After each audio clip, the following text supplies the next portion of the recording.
শুরু করছিল। উপায়ন্তর না পেয়ে সকলের রেস্টুরেন্টে এসে বসেছে। রাতের ডিনার শেষ করে তারপর সকলে বাড়ি ফিরবে। আজ আর ভার্সিটিতে আঙিনায় বসে আড্ডা দেওয়া হলো না, স্মৃতিচারণ করা হয়ে উঠল না তাদের। অরিত্রিকা, ইশরা, মন আর রাই রেস্টুরেন্টের পূর্বের দিকে একটা টেবিলে বসেছে। সেখান হতে থাই গ্লাস ভেদ করে স্পষ্ট ভার্সিটির মেইন গেট দেখা যাচ্ছে। তার পাশের টেবিলে বসেছে সারহান, সাদাত, প্রিহাল আর ইফাত। এখনও খাবার কিছু অর্ডার করা হয়নি। সারহান ওয়েটারের জন্য অপেক্ষা করছে। কিছুটা সময় যেতেই ওয়েটার অরিত্রিকার টেবিলে কে কী খাবে তা অর্ডার নিতে শুরু করলো। অরিত্রিকা ইশরার সাথে কথা বলছে। অনেকদিন পর দুজন একসাথে হয়েছে, পেটে অগণিত কথা জমা হয়েছে। তা দুজনে আদান প্রদানে ব্যস্ত। মন ওয়েটারকে বলল, আমাদের 4 জনের জন্য কোল্ড কফি আর চাউমিন। ওয়েটার তা লিখে নিয়ে সারহানের টেবিলে গেল অর্ডার নেওয়ার জন্য। সারহান নিজেদের পছন্দসই খাবার অর্ডার করে ওয়েটারকে গাম্ভীর্য ভাব নিয়ে বলল, ওই টেবিলে 3টি কোল্ড কফি আর একটা হট কফি দিবে। ওয়েটার ভরকে গিয়ে বলল, কেন স্যার, ওনারা তো 4টা কোল্ড কফি অর্ডার করেছেন।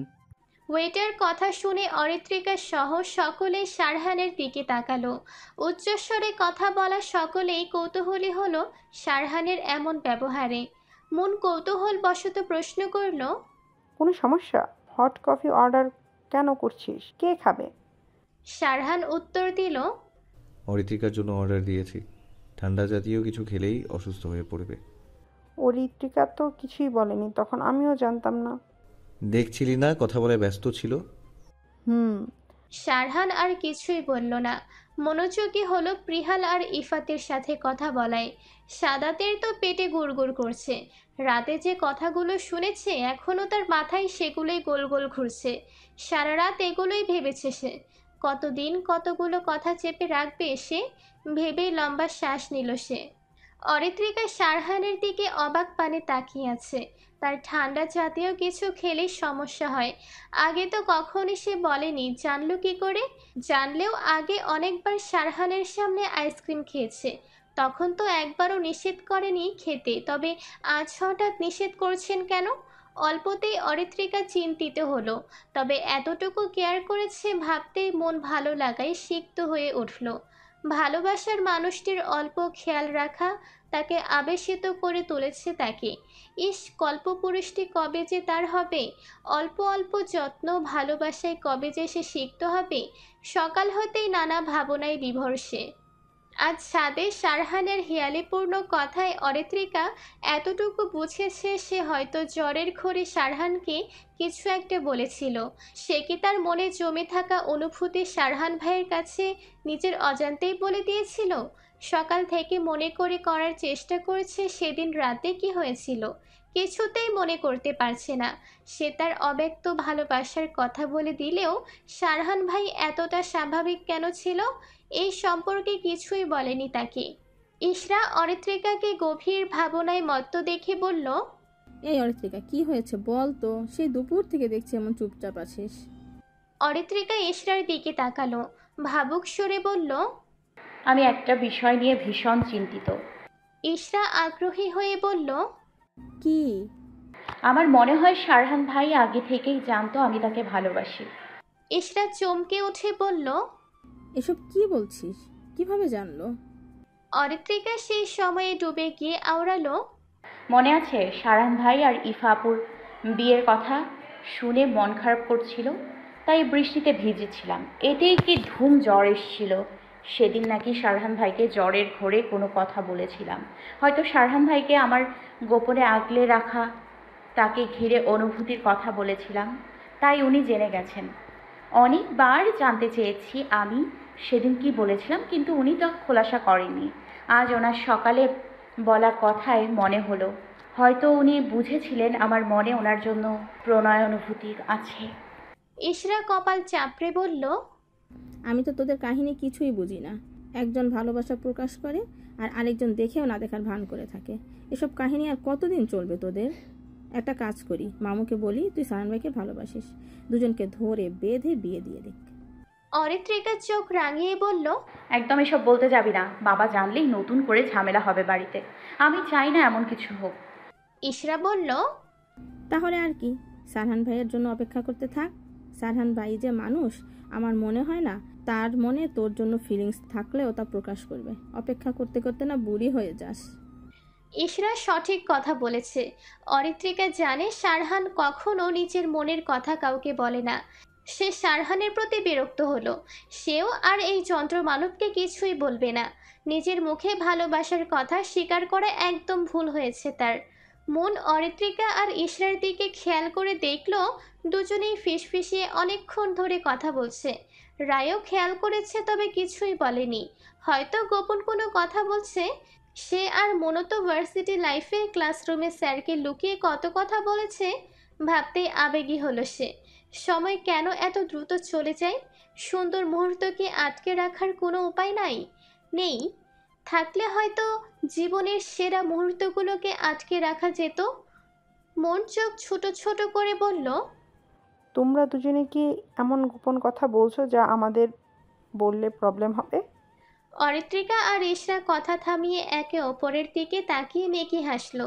অরিত্রিকা আমতা আমতা করে বলল, আপু তেমন কিছু নয়। মন ভ্রু বাঁকিয়ে বলল, সত্যিই তো, কিছু লুকাচ্ছ না তো? না না না, কিছু লুকাইনি। তাহলে বলো দুজনে কি বলছিলে, আমরাও একটু শুনি। অরিত্রিকার মুখখানা ছোট হয়ে গেল। সে অস্বস্তি নিয়ে তাকালো মন আর রায়ের দিকে। কি উত্তর দিবে সে? ইশরা অরিত্রিকার অস্বস্তি ভাব বুঝতে পারল। ইশরা হাসার ভান করে বলল, আরে আপু, অরিত্রিকা তো আর বয়ফ্রেন্ডের কথা বলছিল আমায়। ওর বয়ফ্রেন্ড নাকি ওকে ইদানিং ইগনোর করছে, তাই না অরিত্রিকা? মন আর রায়কে হতবাক হয়ে তাকালো অরিত্রিকার দিকে।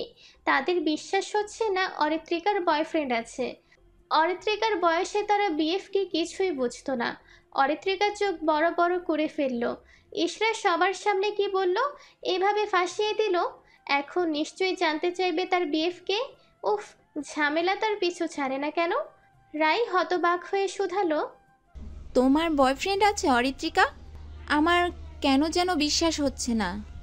মনও তাল মিলিয়ে বলে উঠল, আমারও। ইশরার এতক্ষণ মনে ছিল না এখানে সারহান ভাইও উপস্থিত আছে। মনে পড়তেই জিভে কামড় দিল। কি বলে ফেললো সে? ইশরা সারহানের দিকে তাকালো। দেখলো সারহান কপাল কুঁচকে তাদের দিকেই তাকিয়ে আছে। সে ভীত হয়ে চোখ সরিয়ে নিল। ভয়ে ঢোক গিলতে লাগলো। অরিত্রিকা আজ সুযোগ পেয়েছে। এই সুযোগে সারহান ভাইকে একটু জ্বালাতে পারবে। তাকে পাত্তা দেয় না। এবার কিভাবে শিক্ষা দিতে হয় সে দিবে। অরিত্রিকা সহজ সরল স্বীকারোক্তিতে বলল, আপু আছে তো। উপস্থিত সকলে বিস্মিত হলো। অরিত্রিকা চোরা চোখে পাশের টেবিলে তাকালো। সারহান জ্বলন্ত চোখে তাকিয়ে আছে। চোয়াল শক্ত, মুখ গম্ভীর ভাব আরও ফুটে উঠেছে। মনে হচ্ছে চোখ দ্বারা ভস্ম করে দিবে তাকে। সে ওই দৃষ্টিতে পাত্তা দিল না। সাদাত অরিত্রিকার কথা শুনে হা হয়ে গেছে। এই মেয়ের বয়ফ্রেন্ড কোথায় থেকে টপকালো হঠাৎ? তার মাথা এলোমেলো হয়ে যাচ্ছে।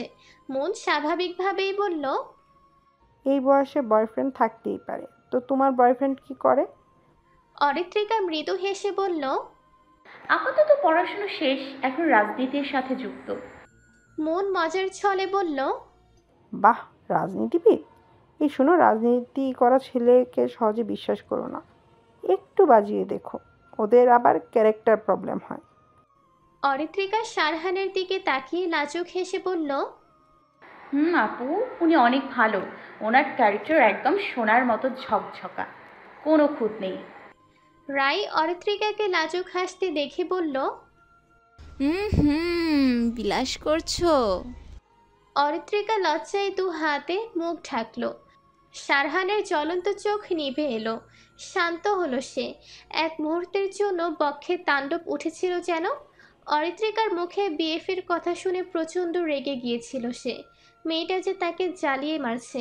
ইনিয়ে বিনিয়ে সকলের সামনে তাকে বিএফ স্বীকার করলো।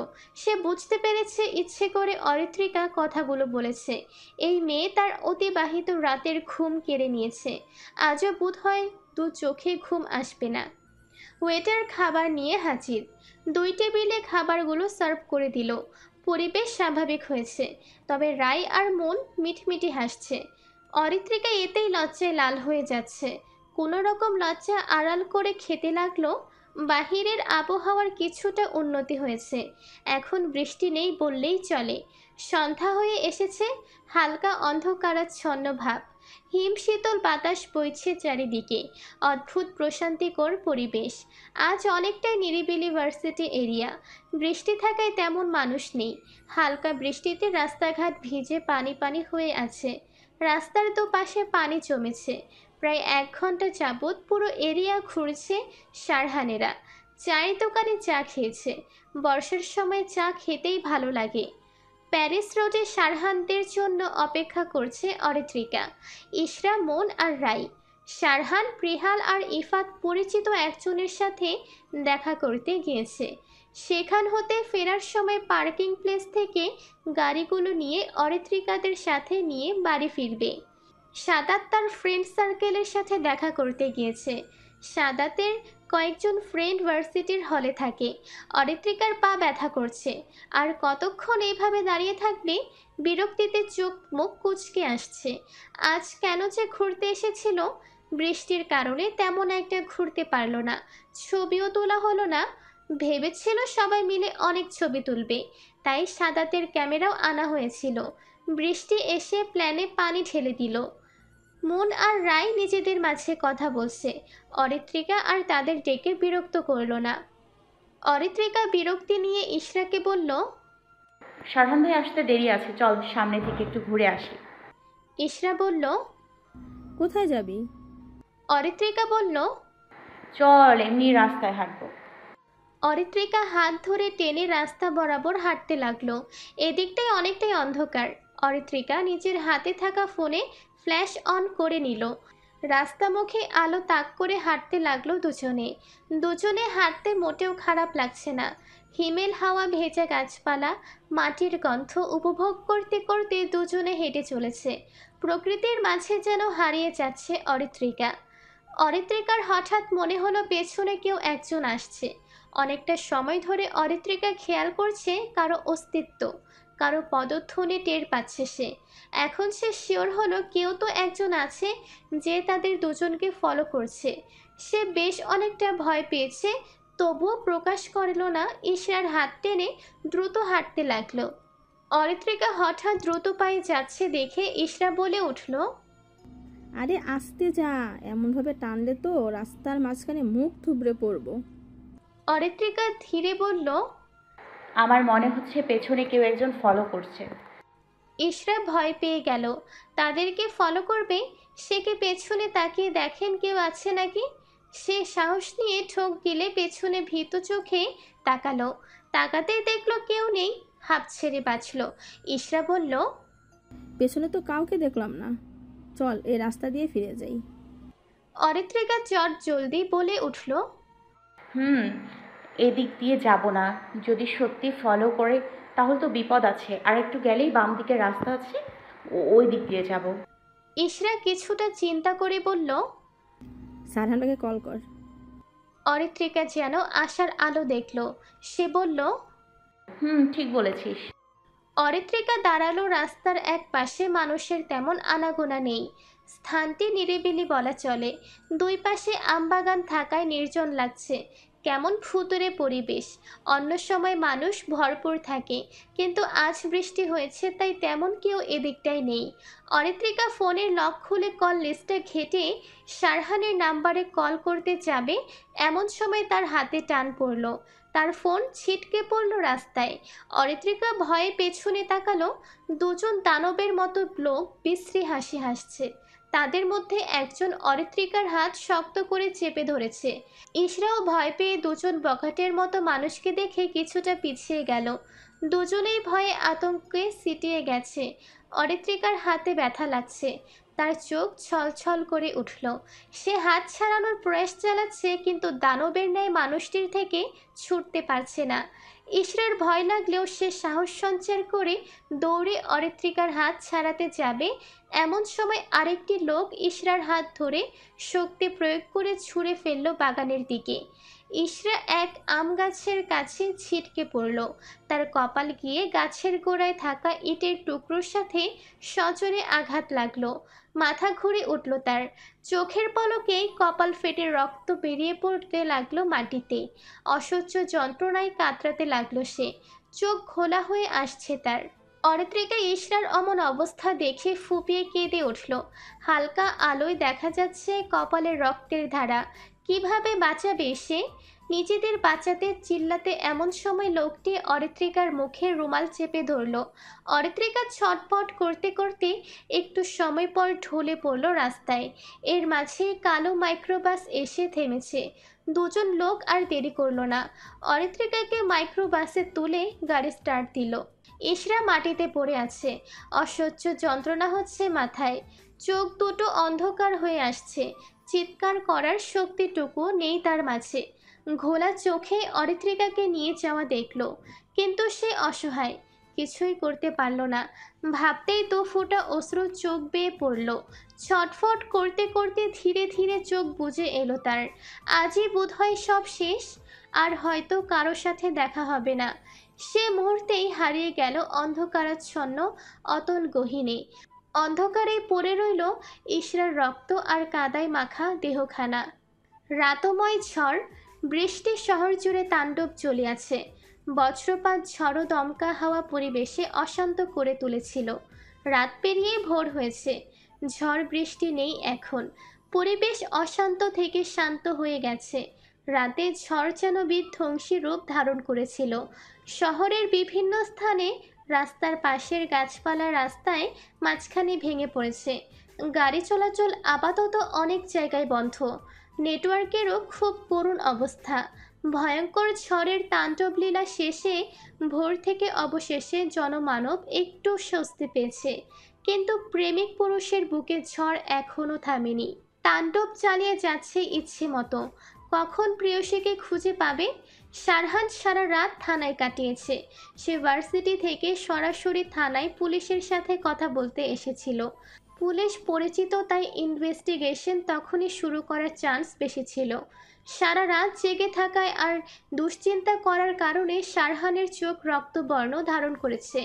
মুখশ্রী অতিশয় গম্ভীর, চুলগুলো উস্কো খুস্কো, কপালের রগগুলো দৃশ্যমান। রাতে বৃষ্টিতে ভিজে উবুচুবু অবস্থা হয়েছিল। ভেজা শরীরে ছুটে এসেছিল থানায়। সারা রাত ভেজা শার্ট শুকিয়ে গিয়েছে, অথচ এসব দিকে তার খেয়াল নেই। গভীর ভাবনায় মত্ত সে। গতরাতের কথা মনে পড়ল তার।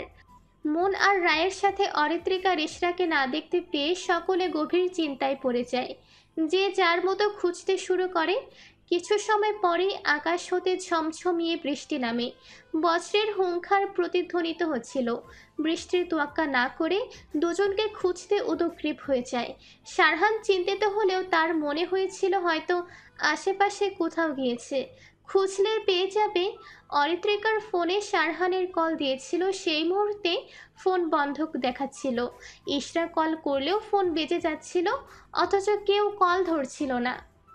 ইশরাকে কল করলেও ফোন বেজে যাচ্ছিল, অথচ কেউ কল ধরছিল না। এতেই সারহানের টেনশনে মাত্রা বৃদ্ধি পায়।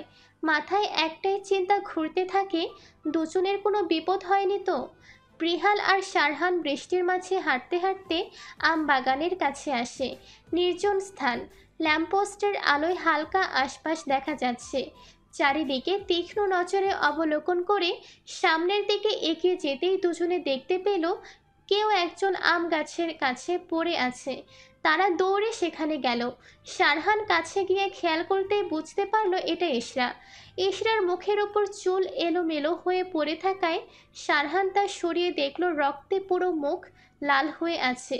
তা দেখে সারহান আর প্রিহাল বিচলিত হলো। সারহান প্রিহালকে ইশরাকে নিয়ে হসপিটালে নিয়ে যাওয়ার কথা বললে প্রিহাল দৌড়ে গাড়ি আনতে চায়। মিনিট খানেক পরে গাড়ি নিয়ে ফিরতেই সারহান ইশরাকে পাচা কোলে তোলে গাড়িতে তুলে দিল। ভেতরে রায় বসেছিল, সে ইশরাকে ভালোভাবে শুয়ে দিল সিটে। ইশরার মাথা আস্তে করে নিচের কোলের ওপর রাখল। ইশরার করুণ অবস্থা দেখে কেঁদে উঠল রায়। প্রিহাল এক মুহূর্ত দেরি না করে গাড়ি স্টার্ট দেয়, রওনা দিয়েছিল হাসপাতালের দিকে। সারহান, মন, ইফাত পুরো ভার্সিটি খুঁজেও অরিত্রিকার কোনো হদিস পায়নি। শুধু অরিত্রিকার ভাঙাচোরা ফোনটা রাস্তায় পেয়েছিল। সারহান বাহিরে নিজেকে শক্ত রাখার চেষ্টা করলেও ভেতরে ভেতরে সে মূর্ছে পড়েছিল। তার মনের মাঝে অরিত্রিকাকে হারানোর ভয় জেঁকে ধরেছিল। মনের অবস্থা মুমূর্ষু, দগ্ধ, বিচলিত। মন বলছিল অরিত্রিকার যেন কিছু না হোক,